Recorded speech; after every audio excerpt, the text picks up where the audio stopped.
మహబూబ్ నగర్ జిల్లాలో భారీ వర్షాలు కురుస్తున్నాయి. జడ్చర్ల నియోజకవర్గంలో ఈదురుగాలుల వాన బీభత్సం సృష్టించింది. కల్వకుర్తిలోనూ వర్షం దంచుకొడుతోంది. గంటకు 40 నుంచి 50 కిలోమీటర్ల మేర ఈదురుగాలులు వీస్తున్నాయి. అచ్చంపేట నియోజకవర్గంలోనూ వర్షం కురుస్తోంది. కాకుంట్ల మండలంలో ఉరుములు మెరుపులతో కూడిన వర్షం కురుస్తుంది. అకాల వర్షాలకు రైతులు తీవ్రంగా నష్టపోతున్నారు. పంటలు ధ్వంసమవుతున్నాయి. గాలి దుమారానికి రేకుల షెడ్డు కూలిపోయింది. బిజినేపల్లి మండలంలో ఈదురుగాలుల వర్షం పడుతోంది. మమ్మాయిపల్లి, మహదేవునిపేటలో రేకులు ఎగిరిపోయాయి. 3 పౌల్ట్రీ ఫారాలు ధ్వంసమయ్యాయి. పలుచోట్ల విద్యుత్ స్తంభాలు నేలకూలాయి. దీంతో పలు ఏరియాలకు విద్యుత్ సరఫరా నిలిచిపోయింది.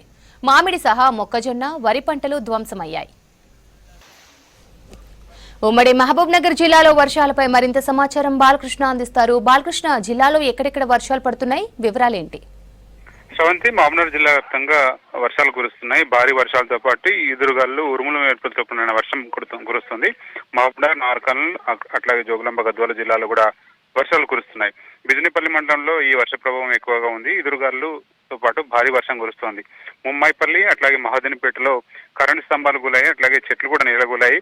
దీంతో గ్రామాల మధ్య రాకపోకలు కూడా నిలిచిపోయాయి. విద్యుత్ అంతరాయం ఏర్పడింది. సో ఎక్కడైతే స్తంభాలు ఏర్పడ్డాయో ఆ ఏరియాలో ఈ రిస్టోర్ చేయడం కోసం అంతా ప్రయత్నాలు జరుగుతున్నాయి. ఎలక్ట్రిక్ సిబ్బంది అంతా కూడా ఆ సహాయక చర్యలు పాల్గొంటున్నారు. ఇంకా నార్కల్ జిల్లాలో నాగర్ కర్నూలు కానీ, అచ్చంపేట, కల్వకుర్తి, ఉప్పునంతల, పదర, అమరాబాద్ ఆ ఏరియాలో కూడా వర్షం పడుతోంది. నల్లమల ఏరియాలో ఎక్కువగా వర్ష ప్రభావం ఎక్కువగా ఉంది. కొన్ని చోట్లయితే పంటలు దెబ్బతిన్నాయి. ముఖ్యంగా వరి పంట నేల కొరిగిన పరిస్థితులు స్పష్టంగా కనిపిస్తున్నాయి. ఇంకా మహబూబ్నగర్ జిల్లాలో మిడ్జిల్ మండలం కూడా ఈదురుగాలుల ప్రభావం ఎక్కువగా ఉంది.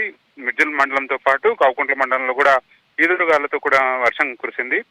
అట్లాగే జోగులాంబ, గద్వాల జిల్లాలో కూడా ఈ వర్ష ప్రభావం ఎక్కువగా ఉంది. అలంపూర్లో ఈదురుగాలుల ప్రభావం, అట్లాగే ఉరుములు మెరుపులతో కూడా వర్షం కురిసిందని చెప్పవచ్చు. జిల్లా వ్యాప్తంగా కూడా కొన్ని చోట్ల చెదురుముదురుగా వర్షాలు కురుస్తున్నాయి. మరికొన్ని చోట్ల ఉరుములు మెరుపులతో కూడిన వర్షాలు అయితే పడుతున్నాయి. దీనివల్ల రాకపోకలకు, జనజీవానికి కొంత అంతరాయం అయితే ఏర్పడిందని చెప్పవచ్చు. జిల్లా వ్యాప్తంగా కూడా ఈ ఈదురుగాలుల ప్రభావం, ఉరుములు మెరుపుల ప్రభావం అయితే ఎక్కువగా ఉంది. ఈ సీజన్ లోనే పిడుగుపాటు వల్ల కొన్ని ప్రాంతాల్లో మృతి చెందిన సంఘటనలు కూడా మనం చూసాం. సో సీజన్ లోనే కొంచెం ఈదురుగాలుల ప్రభావం ఎక్కువగా ఉంది, వర్షం వల్ల ఎక్కువగా ఉంది. దీనివల్ల అకాల వర్షాల వల్ల రైతులు అయితే ఇబ్బందులు పడతారు. ముఖ్యంగా సంఘటనలు జరుగుతున్నాయి. సో వాటి మీద అధికారులు అయితే విచారణ చేస్తున్నారు. ఎంత మేరకు నష్టం జరిగిందన్న అంచనా కోసం అధికారులంతా ప్రయత్నం చేస్తున్నారు.